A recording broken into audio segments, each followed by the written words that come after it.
Well, another nice stretch of enjoyable days is headed our way. I'm Storm Track 12 meteorologist Les Stell here with your Tuesday morning web forecast. And as we take a look back at last night, really kind of depend on who had the rain and who didn't. Take a look at Hosky, almost an inch of rainfall, about a third of an inch to a half an inch between Kenansville and New Bern, and nothing for practically Jacksonville and Morehead City. That was all behind the front that has now moved its way off the coast. Now, no real troubles inland spots as far as any threats to alert you to, but out on the water, we do have the combination of some of the longer swells from Rafael, which we'll take a look at here, affecting our coastal Carolina beaches, as well as the winds behind that front.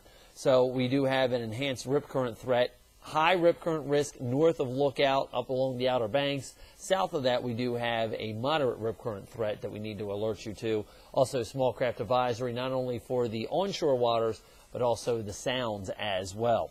Now, as we go on through the next couple days, sunny and dry conditions will be with us. I am tracking the front that will be coming in for the end of the week, and that's where there are some timing issues as far as what exactly is going to be transpiring.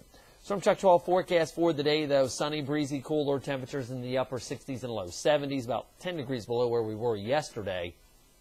Mainly clear overnight tonight.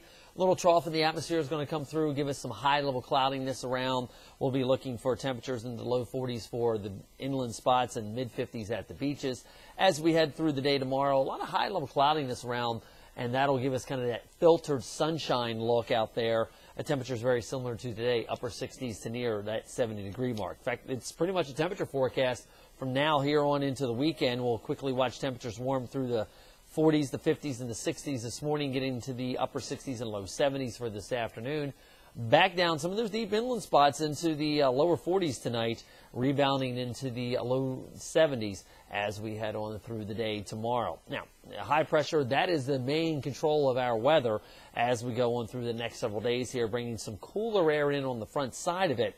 But it also promotes sinking motion in the atmosphere, so as a result, we're not anticipating much in the way of cloud cover coming our way. Next storm system is coming in across the Pacific Northwest right now, and it won't be until Thursday or Friday before it has an impact on us. You do notice there is some high-level cloudiness streaming in from the Gulf Coast states in the deep south. That is what we're going to be expecting up at around 30,000 feet to be affecting us as we head on through the daytime hours tomorrow. Here's what's going on at the jet stream level, and a lot of the timing issues for this weekend deals with this next trough that comes in.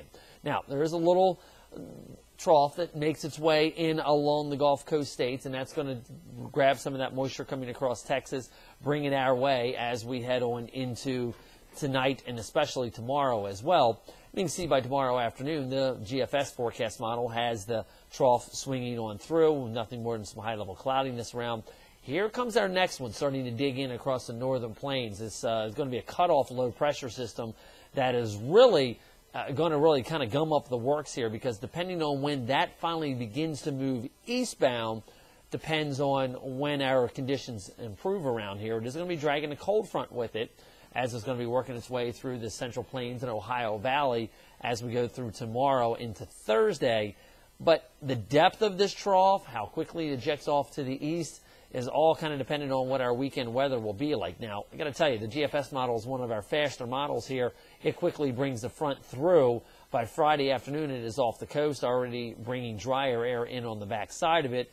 European model's a little bit deeper with the height lines here, and as a result, a little bit slower ejecting this cutoff low off to the north and the east into southern Canada, and as a result, slower with the front. By this point on the European, the front's only through central North Carolina with showers and storms in the warm sector out ahead of it. And then it kind of hangs it up along the coast at least into the first part of Saturday.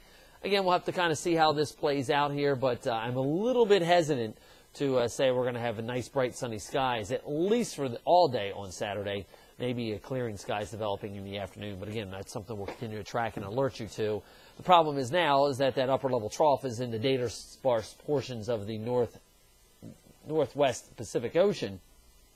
And as a result, we're not able to get a good handle on the timing of that. You do notice that the upper level ridge starts to rebuild back in here as we head through the first part of next week. All right, mentioned Rafael, Category 1 hurricane, about 900 miles to the southeast of us here in eastern Carolina, and it is just going to kind of be scraping by Bermuda as we go on through this afternoon and tonight. potentially could give them some heavy downpours briefly, but not anticipating much in the way of wind from this as it makes its way towards Bermuda. You can already see it getting caught up in the southwesterly flow as that trough that brought the front yesterday is now off the coast, and that is what's going to quickly whisk it into the Atlantic with no problems whatsoever from Rafael. Sustained winds about a 70 mile an hour, keeping it a Category 1 hurricane as it goes by Bermuda tonight into tomorrow, and then takes it off into the death knell in the North Atlantic. Not like what we saw with Nadine, not going to sit around and bounce around out there. It's going to quickly die off once it gets up there into the colder waters. So your Storm Track 12 planning forecast has us sunny and seasonably cool temperatures for today and tomorrow, warming back up into near 80 degrees ahead of that front as we head in through Thursday. And then again, Friday looks like the rainier day, and potentially could even extend, though, in through the first part of Saturday, just depending on when that trough finally gets out of here, and then clearing back out again with another high pressure sliding in as we start next week. So we get a couple shots of rain, and then we dry out on the back side of it. Have yourself a good Tuesday. I'm Storm Track 12 meteorologist Les Still.